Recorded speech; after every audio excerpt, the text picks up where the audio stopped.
Okay, so what's your name? I'm Pedro Carrillo. And you're from Peru, right? I'm from Peru, yes. Yeah. And tell me, can you tell us something about the type of yoga trainings that you offer? Well, basically, the training that I run is based on Ayurveda and in anatomy. So I've been trained at university level in anatomy, and also I'm an Ayurvedic practitioner. So I have over maybe 2,000 hours of training in Ayurveda.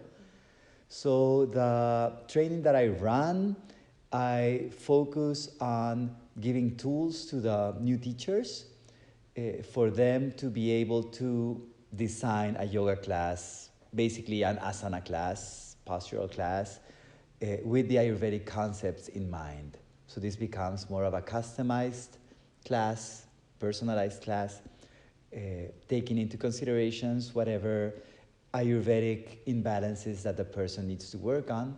And at the same time, I put a lot of emphasis in the anatomy of the postures. And so I teach for each posture, what's getting involved in the body, what's getting strengthened, what's getting stretched.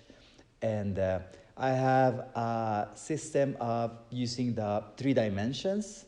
So I kind of divide the postures into these 3 different planes and try to teach how it is important not jumping from one plane into 2 planes ahead without passing through the middle plane.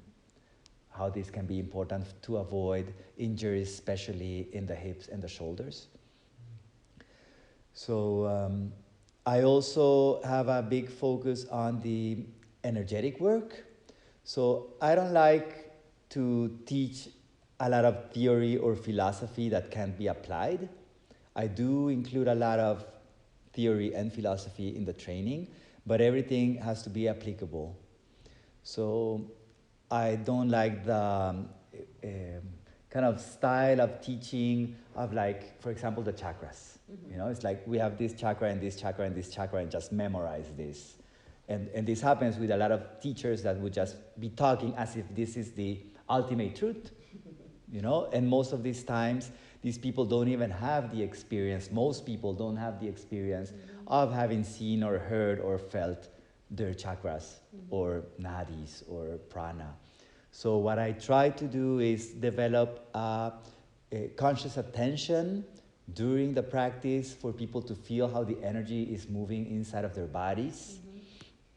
And before even labeling the energy in the different parts of the body or the different kind of intensity of the energy that they're feeling, basically the sensations they are feeling, then from there, from that personal experience, we start getting into entangling what's happening energetically inside of their body minds. During the training, we always start with a pranayama practice, which starts at the beginning of the training. It lasts for about half an hour. Towards the end, it's 1 hour practice, but this is every day. So every day, the first thing we do, we sit down and practice pranayama, breath work, which a lot of people maybe call this meditation. It's like a meditation practice. Sometimes we do, or more towards the second half of the training, we go towards working with the pranayamas to get into the meditative state. So this is a big challenge for a lot of people, getting into the meditative state. But for this, we need to have a meditation practice with tools, especially these pranayama tools that we have. And during the training, because it is a teacher training, more than me always teaching some class, and I started by saying, like, okay, I teach people to do some asana practice, but more is teaching them to teach.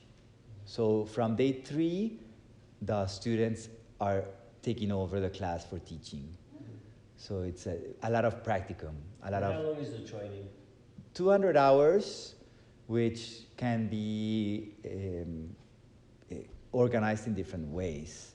So normally I have like a super intensive training, which is more of the retreat mode. And this would last for, it's 24, 25 days with 1 day off per week. So it adds up into 21 days, being 20 days, 200 hours if we're doing 10 hours per day, plus 1 day for graduation and plus 3 more days for a day off during the week.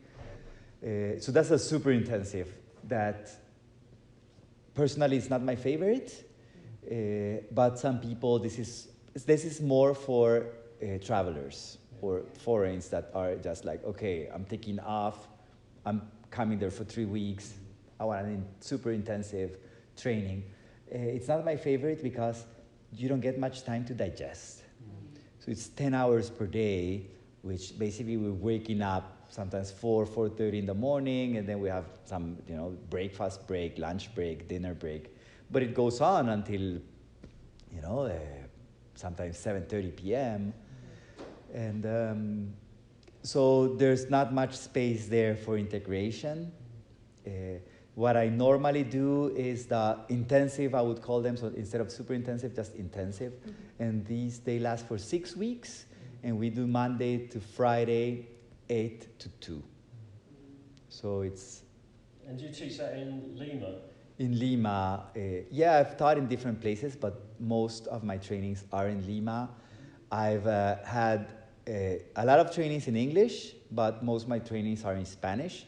I've had in the past, long time ago, I've done half and half, like Spanish and English at the same time. I'm never doing that again. Yeah. Not just because it takes energy from me, because I could be using a translator, but because I feel that that kind of training steals time from the students, because they end up getting an effective, not 50%, but almost, at least the theory, they would just get 50%.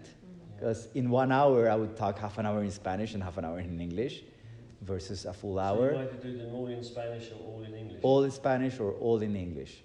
My trainings are all very customized, so I don't work with more than 12 students.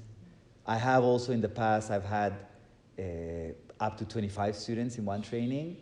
And the thing is that I lose focus on everyone when it's too many people. So I found that with 12 people, I can be consciously aware of everybody that's in the classroom and help each one and really get into the community of integrating this group into part of the community and as a community on its own, which I think is very important. And do you have a website? I have a website. I don't really even know if my website is still up. I have Instagram and Facebook, which I don't even see either. I have an assistant who takes care of that. So it's Yoga Detox School. And I think on Facebook it's all Yoga Detox School. And on Instagram, it's Yoga Detox _school. And so, yeah. So we met you originally because of Bufo. Could you tell us a bit about Bufo and your work with Bufo? So Bufo is, for me, a beautiful medicine. It's a great tool that allows you to, it's very different for each one, but through my experience serving Bufo, I've seen how in almost everybody it brings a big transformation. And I have not seen this kind of transformation with other plant medicines. I know that Bufo can be very strong for some people. So I would say in 95% of the people I've worked with, they have a very blissful experience versus a 5% that have a very difficult experience. And this 5% can not just be scared during the experience, but also carry some fears after the experience, have some hard time integrating the experience, and these people need more support. I believe that whatever they are fearing, whatever is stressing them or creating high levels of anxiety during and after the Bufo experience has to do with their own fears and with things that they are carrying, that they have not finished processing, some personal traumas from childhood, from past, from life. But what I've seen is that even for that 5% that struggles and has a harsh time, sometimes 1 month or more after the Bufo ceremony, but because I've remained holding space for these people and being available for these people, what I've seen is that even after 1 or 2 months after them struggling, they feel gratitude towards the experience because finally they get to process whatever harshness that they couldn't process initially. And they get to see that the mirror of the shadow that they have not been wanting to see, and that's why they're so scared. And it's like, I don't want to do this. I don't want to go there again. I'm scared, and I can't sleep any longer. But for most people, it's very blissful. And this is also something that I can question, because I believe that for plant medicine, and even if Bufo is a toad, but we can include it into the plant medicine concept. For plant medicine in general, I feel that it's, even if the blissful experience is important, passing through and cutting through some difficulties is important, because that's when we grow. That's what allows transformation and learning. Sometimes Bufo, it's just you're traveling at the speed of light, and I can see, because for example, I just had a Bufo ceremony a couple of days ago, and I would see this guy, and during the initial stage, he started shaking, he was screaming, but then he's so blissful.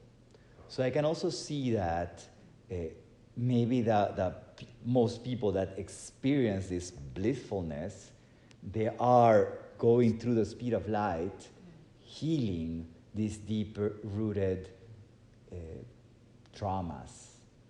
So even for myself, recently, my brother was holding space for me to get into the medicine fully.